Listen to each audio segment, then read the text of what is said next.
মৃত মানুষের চোখের মতো নিস্তেজ আর ফ্যাকাশে হয়ে গিয়েছে তার আলো। সেই সঙ্গে এক রাশ ক্লান্তি এসে ভর করেছে হারানের চোখেও। সারাদিনের কর্মব্যস্ততা শেষে সবেমাত্র বাড়িতে যাওয়ার ফুরসত মিলেছে তার, কিন্তু বিপত্তি ঘটল অন্য জায়গায়। চলতে চলতেই হঠাৎ করেই পড়ে গেল তার ভ্যানের চেইনটা। ধুর ধুর, আজ এমনিতেই অনেকটা রাত হয়ে গিয়েছে, তার মধ্যে আবার এই চেনটাও পড়ে গেল। মানে আজ সব বিপদ একসাথে ঘাড়ে চাপবে, যা বুঝতে পারছি। কোনো উপায়ান্তর না পেয়ে ভ্যান থেকে নেমে ভ্যানের চেইনটা ঠিক করে আবারও ভ্যান চালিয়ে নিয়ে যেতে লাগলো হারান। বুকের ভেতরে আজ অকারণে কেমন একটা অস্বস্তি কাজ করছিল তার, আর কেন এমনটা হচ্ছে সেটাও ঠিকভাবে বুঝতে পারছে না সে। তবুও এক প্রকার অস্বস্তি নিয়েই সামনের দিকে এগিয়ে যাচ্ছে হারান। কিছু দূর যেতেই হঠাৎ ভ্যান চালানো থামিয়ে দিয়ে থমকে দাঁড়ালো সে, কারণ রাস্তার পাশে ক্রন্দনরত চাহনিতে তার দিকে তাকিয়ে আছে দুজন যুবতী মেয়ে। এত রাতে তারা এই নির্জন রাস্তায় কি করছে আর কেন দাঁড়িয়ে দাঁড়িয়ে কাঁদছে সেটাই যেন বুঝতে পারছে না হারান। এ কি, তো তোমরা কারা? আর তোমরা এই নির্জন রাস্তায় এভাবে দাঁড়িয়েই বা আছো কেন? আমরা যে ভীষণ বিপদে পড়েছি দাদা। আমরা দুই বোন মাসির বাড়িতে এসেছিলাম বেড়াতে। আমরা যে ভ্যানে করে আসছিলাম, মাঝ রাস্তায় সেই ভ্যানওয়ালা আমাদেরকে রেখে চলে গিয়েছে। আমরা এখন কিভাবে বাড়ি যাব কিছুই বুঝতে পারছি না দাদা। গৌরীর মুখে কথাটা শুনে ভীষণ কষ্ট লাগলো হারানের। আবার অপরদিকে সেই ভ্যানওয়ালার প্রতি রাগও হলো তার। দেখো কাণ্ড, এই ভ্যানওয়ালারও আক্কেলটা দেখো তো। যুবতী মেয়েদেরকে কেউ এমন মাঝ রাস্তায় ফেলে রেখে যায়? তা বোন, তোমরা কোথায় যাবে? আমরা ওই শ্মশান ঘাটের ওদিকে যাব দাদা, আমাদেরকে একটু নিয়ে যান না দাদা। শ্মশান ঘাটের নামটা শুনেই বুকের ভেতরটা ধড়াস করে উঠল হারানের, কারণ এই শ্মশান ঘাটটা নোয়াহাটি গ্রাম ও শিবপুরহাটি গ্রামের একদম মাঝামাঝি অবস্থিত। দুটো গ্রামের এই একটি শ্মশান ঘাট হওয়ায় সমস্ত মৃতদেহের দাহ সম্পন্ন হয় এখানেই, যার ফলে ওই শ্মশান ঘাটের রাস্তা দিয়ে রাতের বেলা মানুষজন খুব একটা চলাচল করে না ভয়ে। শ্মশান ঘাট? সে তো অনেক দূর আর ভীষণ ভয়ানক একটা জায়গা। আর আমার বাড়ি যাওয়ার পথটা উল্টো দিকে। এত রাতে ওদিকে যাই কি করে বলো তো বোন? দাদা, বোন বলছেন, অথচ বোনেদের এমন মাঝ রাস্তায় বিপদে ফেলেও রেখে যেতে চাইছেন। এমনটা করবেন না দাদা, এমনটা করবেন না। দয়া করে আমাদের একটু বাড়িতে পৌঁছে দিন। গৌরীর কথাটা যেন সরাসরি বুকে গিয়ে বিঁধল হারানের। সে আর কোনোভাবেই না করতে পারল না। আচ্ছা আচ্ছা, ঠিক আছে ঠিক আছে, চলো।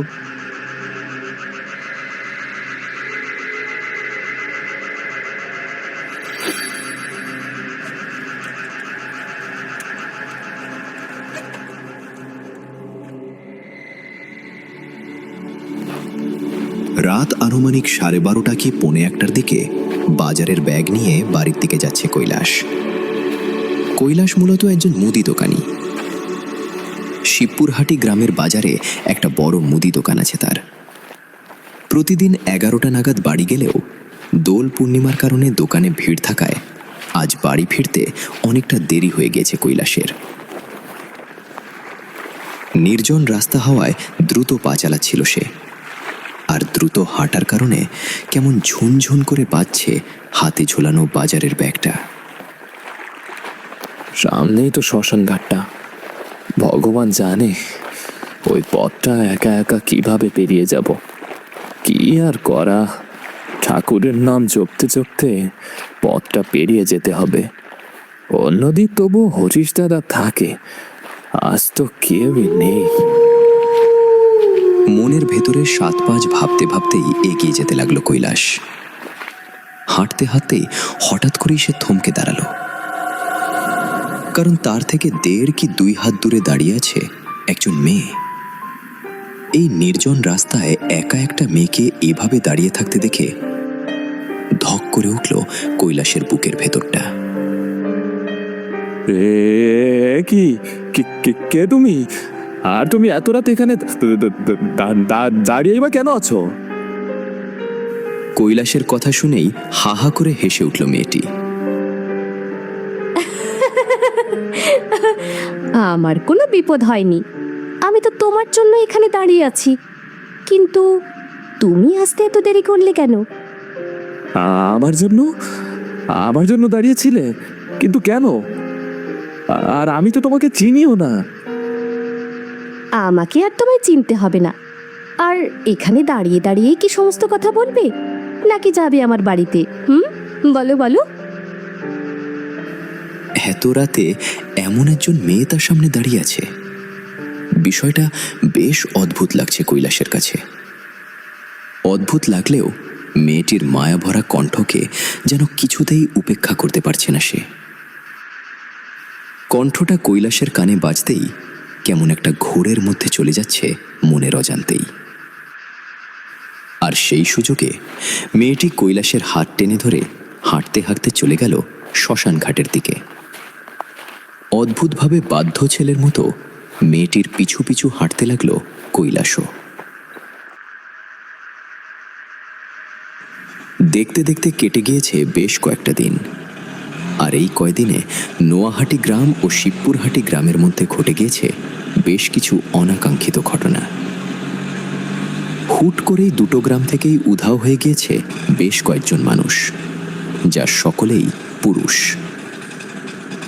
কয়েকজনের ছিন্ন ভিন্ন লাশ পাওয়া গেলেও বেশ কিছু মানুষের লাশ পর্যন্ত পাওয়া যায়নি।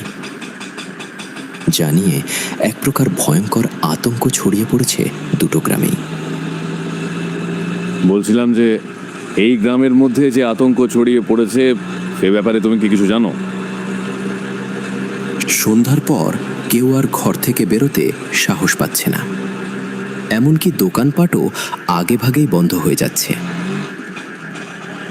আর সেই অদ্ভুত রহস্যময় ঘটনা তদন্ত করার জন্যই শহর থেকে দুজন পুলিশ, ইন্সপেক্টর দেবাশিস ও কনস্টেবল বলাই এসেছে গ্রামে। রাত প্রায় 10টা নাগাদ কাঁচা পাকা মিশ্র রাস্তা ধরে সিএনজি চালিয়ে নিয়ে যাচ্ছে সুবল। আগে স্যার, আমি তো তেমন কিছু জানি না, মানে কখনোই এমন সমস্যার সম্মুখীন হইনি, তাই সঠিকটা বলতে পারছি না। তবে ব্যক্তিগতভাবে আমার মনে হয় এটা একদল ডাকাতের কাজ, নইলে কেবল রাতের বেলায় পথচারী আর ভ্যান চালকেরাই উধাও হবে কেন? সুবলের কথাটা যে খুব একটা ফেলে দেওয়ার মতো নয় সেটা মনে হলো দেবাশিসের কাছে। উল্টো সেই কথাটাকেই সবচেয়ে বেশি গুরুত্বপূর্ণ বলে মনে হলো তার। তিনি গম্ভীর মুখে সিএনজির বাইরে তাকালেন। রাস্তার দুপাশে তাল গাছ আর খেজুর গাছের সারি। এমন সময় হঠাৎ দেবাশিসের চোখে ধরা দিল এক অদ্ভুত দৃশ্য।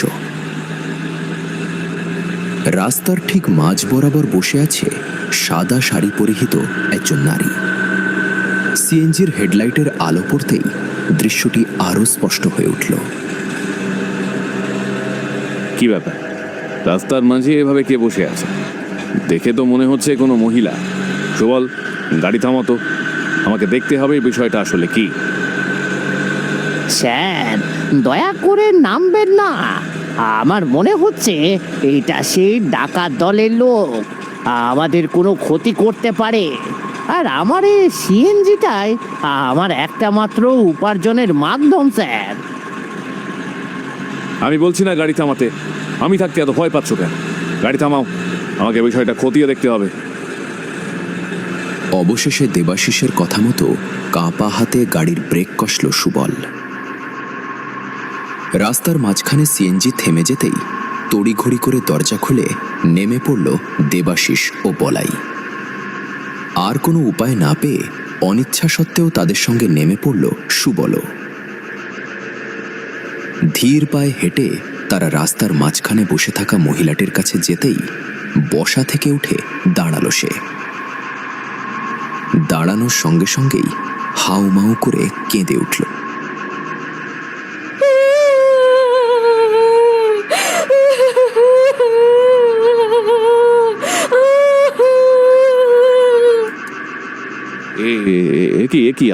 আপনার কি হয়েছে? কি হয়েছে আপনার? বলুন বলুন আমাদের। আর আপনি এভাবে কান্নাকাটি করছেন কেন?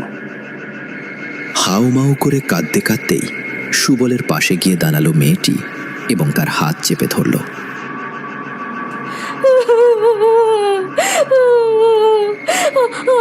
আমি ভীষণ বিপদে পড়েছি রে সুবল, দয়া করে তুই আমাকে একটু সাহায্য কর। সুবলের নাম ধরে আবার তার হাত চেপে ধরে মেয়েটিকে কাঁদতে দেখে অবাক হয়ে গেল দেবাশিস সহ স্বয়ং সুবল নিজেই। কে আপনি? আপনি এভাবে আমার হাত চেপে ধরেছেন কেন? আর আপনি আমার নামই বা জানলেন কি করে? হ্যাঁ, আমি গৌরী। তুই আমাকে চিনতে পারছিস না সুবল? আমরা একসাথে একই স্কুলে একই ক্লাসে পড়তাম। তুই আর আমি কতদিন এক টিফিন বাক্স থেকে টিফিন খেয়েছি, সব ভুলে গিয়েছিস সুবল? গৌরীর কথা শুনে এক প্রকার ঘোরের মধ্যে চলে গেল সুবল। কারণ সত্যি সত্যিই তো গৌরী নামের তার একজন বান্ধবী ছিল, কিন্তু সে তো দেখতে এমন ছিল না, কিছুটা অন্যরকম ছিল। বিষয়টা কেমন যেন সুবলের মাথার মধ্যেই গুলিয়ে যাচ্ছে বারবার। আর সুবলের পাশে দাঁড়িয়ে দাঁড়িয়ে অবাক হয়ে সবকিছু দেখছে ইন্সপেক্টর দেবাশিস। কি রে সুবল, তুই কি এখনো আমাকে চিনতে পারছিস না? তুই আমাকে একটু সাহায্য করবি না সুবল? আচ্ছা, সে আপনাকে সাহায্য না করলেও আমি করব, কিন্তু তার আগে তো আপনাকে বলতে হবে যে কি হয়েছে আপনার।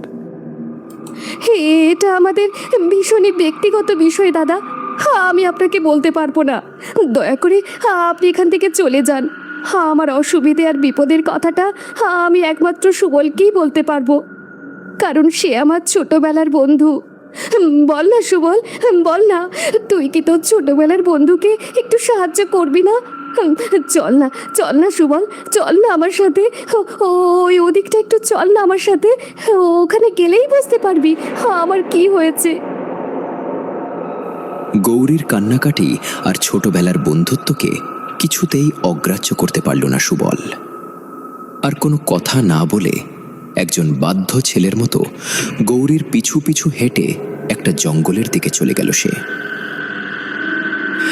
বিষয়টা যতটা সহজে মেনে নিয়েছে সুবল, ততটাই কঠিন আর রহস্যজনক মনে হচ্ছে ইন্সপেক্টর দেবাশিসের কাছে। তাই গৌরী তাকে চলে যেতে বললেও কিছুতেই সেখান থেকে সরে গেলেন না তিনি। বিষয়টা আমার কাছে খুব একটা সুবিধের ঠেকছে না বলাই, চলুন আমরা ওদের পিছু করি। বিষয়টা আসলে কি সেটা আমাকে যে জানতেই হবে। রাত আনুমানিক 11:30 নাগাদ জঙ্গলের ভেতর ভয়ঙ্কর রূপ ধারণ করে দুই পাশে দাঁড়িয়ে আছে গৌরী ও গঙ্গা। তাদের দুজনের মাঝখানে একটা গাছের সঙ্গে হাত পা বাঁধা অবস্থায় দাঁড়িয়ে আছে সুবল। নোয়াহাটি আর শিবপুরহাটিতে যে ভয়ানক পিশাচীয় ঘটনা এতদিন ধরে ঘটছিল, তার জন্য দায়ী এই দুই বোন গৌরী আর গঙ্গা। তারা মানুষের রূপ ধারণ করে লোকসমাজে ঘুরে বেড়ালেও আসলে তারা দুজন ভয়ঙ্কর অতৃপ্ত আত্মা। রাতের অন্ধকারে শিকার ধরে জঙ্গলে বা শ্মশানে নিয়ে এসে তাদের রক্ত চুষে খাওয়াই তাদের কাজ। তুমি তো বললে যে তুমি আমার ছোটবেলার বন্ধু, তাহলে তুমি আমাকে এভাবে বেঁধে রেখেছো কেন? হ্যাঁ, কি করেছি আমি?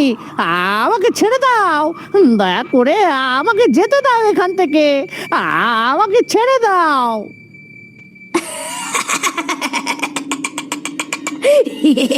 বন্ধু বন্ধু নয় রে, বন্ধু নয়, আমি তোর জম। আজ আমি আর আমার ছোট বোন তোর রক্ত পান করে পিপাসা মেটাবো। কতদিন ধরে কারো রক্ত পান করতে পারছি না। বল বোন, বল।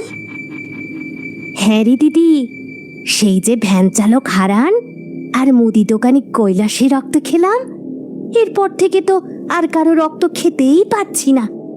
সকলেই কেমন সাবধান হয়ে গিয়েছে বল। আর দেরি করিস না দিদি, চল চল, শুভ কাজটা শুরু করে দিই। এই বলেই হুড়মুড় করে সুবলের উপর ঝাঁপিয়ে পড়ল গৌরী ও গঙ্গা। তাদের বড় বড় দাঁত আর ধারালো নখ দিয়ে সুবলের শরীর আঁকড়ে ধরল তারা। বাঁচাও, বাঁচাও, কে কে কে কে আছো? আমাকে বাঁচাও, বাঁচাও।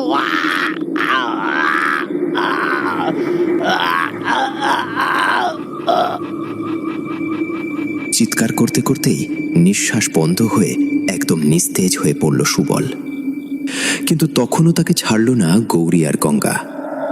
চুপচুপ করে তার দেহের সমস্ত রক্ত চুষে খেতে থাকলো তারা। এমন সময় জঙ্গলের অন্ধকার ভেদ করে সেখানে এসে উপস্থিত হলো দেবাশিস ও বলাই। বলাইয়ের হাতে থাকা টর্চের আলো গৌরী আর গঙ্গার উপর পড়তেই স্পষ্ট হয়ে গেল তাদের রক্তে ভেজা মুখ। সুবল, এ কি অবস্থা হয়েছে সুবলের? আর তোমরা সাবধান, সাবধান বলছি। সুবলকে ছেড়ে দাও, নইলে কিন্তু তোমাদের দুজনকে এখানেই শেষ করে দেব। দেবাশিসের কথা শুনেই হা হা করে হাসতে লাগলো গৌরী ও গঙ্গা।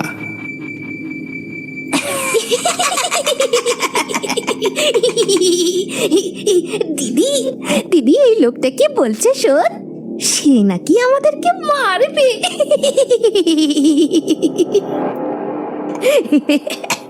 তাই তো দেখছি রে বোন। আরে মশাই, আপনি আমাদের কি মারবেন? আমরা তো অনেক আগেই মরে গিয়েছি।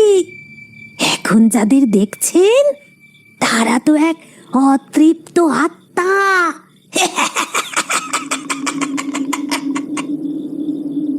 কথাটা শোনা মাত্রই কেমন ভরকে গেল ইন্সপেক্টর দেবাশিস। তারা যে মানুষ নয় সেটা যেন কিছুতেই বিশ্বাস করতে পারছে না সে। অতৃপ্ত আত্মা? কিন্তু তোমাদের এই অবস্থা হলো কি করে? আর কে মেরেছে তোমাদের? আমরা শহর থেকে এই গ্রামে মাসির বাড়িতে এসেছিলাম বেড়াতে। আমরা দুইজন গ্রাম বাংলা আর বাংলার সংস্কৃতি ভীষণ ভালোবাসি, আর সেজন্যই মাসিকে বলে দুজনেই বেরিয়ে পড়ি গ্রাম দেখতে। পুরো গ্রাম ঘুরতে ঘুরতে আমাদের বেশ রাত হয়ে যায়। আমরা মাসির কাছে শুনেছিলাম যে এই গ্রামে নাকি একটা বেশ জাগ্রত মন্দির আছে। তো আমরা দুই বোন সেই মন্দিরের মা কালীকে দর্শন করে বাড়ি ফিরব বলে সেখানে যাই। আর গিয়ে দেখি কিছু লোকজন গ্রামের মোড়লের কথায় মন্দিরটা ভাঙছে। আমরা তাদের কাজে বাধা দিতে গেলে আমাদের মেরে ফেলে রাতের আঁধারেই আমাদের শ্মশানে নিয়ে গিয়ে পুড়িয়ে ফেলে। আর সেজন্যেই আমরা আমাদের মৃত্যুর প্রতিশোধ নেবার জন্য আত্মা হয়ে এই গ্রামে ঘুরে বেড়াচ্ছি। গৌরীর মুখে এই করুণ কাহিনী শোনার সঙ্গে সঙ্গেই চমকে উঠল দেবাশিস ও বলাই। এই পরিস্থিতিতে এখন কি করা উচিত সেটাই যেন মাথায় আসছে না দেবাশিসের। তবুও পরিস্থিতি নিয়ন্ত্রণে আনার জন্য নিজেকে স্থির রাখল সে। তোমাদের সাথে যে অন্যায় হয়েছে তা সত্যি এক জঘন্য অপরাধ। আমি কথা দিচ্ছি, তোমাদের প্রতি হওয়া অন্যায়ের প্রতিশোধ আমি নেব। আমি নিজে মোড়লকে থানায় নিয়ে যাব। তোমরা শুধু আমাকে কথা দাও, তোমরা আর কাউকে কিচ্ছু করবে না। রাতের ঘটনার পর থেকেই একরকম অস্থিরতায় ভুগছিলেন ইন্সপেক্টর দেবাশিস। তাই দিনের আলো ফুঁকতেই আর এক মুহূর্ত দেরি না করে মোড়লের বাড়িতে চলে যান তিনি। কোনো কিছু বলার সুযোগ না দিয়েই তার হাতে হাতকড়া পরিয়ে টানতে টানতে রাস্তা দিয়ে নিয়ে যাওয়া হলো তাকে। নোয়াহাটি গ্রাম আর শিবপুরহাটি গ্রামের মাঝামাঝি শ্মশানের সীমানার কাছে এসে থমকে দাঁড়ালো তারা, কারণ তাদের সামনে নেই ভয়ঙ্কর রূপে দাঁড়িয়ে আছে গৌরী ও গঙ্গা। এই দেখো, আমি তোমাদের প্রতি হওয়া অন্যায়ের প্রতিশোধ নিয়েছি। আমি আমার দেওয়া কথা অনুযায়ী এই শয়তান মোড়লকে ধরে নিয়ে যাচ্ছি থানায়। এবার এবার তোমরা তৃপ্ত হবে নিশ্চয়ই। তৃপ্ত? আমরা তৃপ্ত হব তখনই যখন ওই শয়তানটাকে আমরা নিজেরাই শাস্তি দিতে পারবো। এই বলেই দেবাশিসকে আর কিছু বলার সুযোগ না দিয়েই মোড়লের উপর ঝাঁপিয়ে পড়ল গৌরী ও গঙ্গা।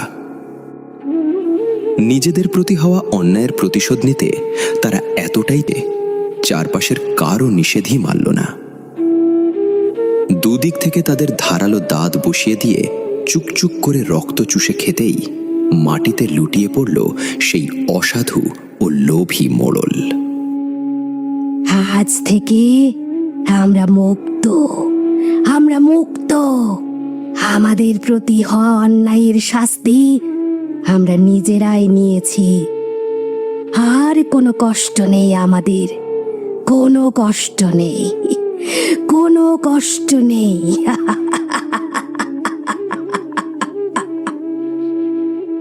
এরপর হাসতে হাসতে সেখান থেকে অদৃশ্য হয়ে গেল গৌরী ও গঙ্গা। সেদিনের পর থেকে আর কখনোই গৌরী আর গঙ্গার আত্মাকে দেখা যায়নি নোয়াহাটি গ্রাম আর শিবপুরহাটি গ্রামে। আশা করছি আমাদের আজকের ভিডিওটি আপনার ভালো লেগেছে। আমাদের আজকের প্রশ্ন, গল্প ব্যবহৃত দুই বোনের নাম কি? আপনার নাম দেখতে চান? তাহলে ভিডিওর নিচে কমেন্ট করতে একদমই ভুলবেন